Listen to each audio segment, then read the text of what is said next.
Som els que estem revertint els serveis que estaven privatitzats a pobles com a Vinaròs, com a Sagunt, com a Utiel, entre altres.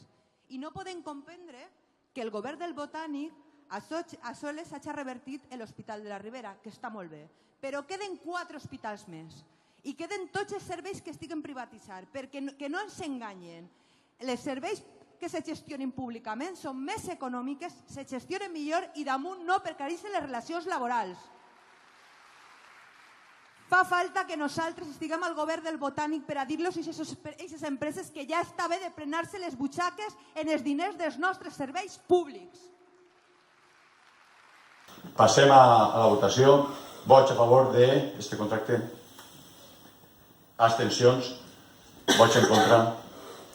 He aprovat per vots a favor de qui Obert Ciudadanos i en contra de Ribarro Chapot.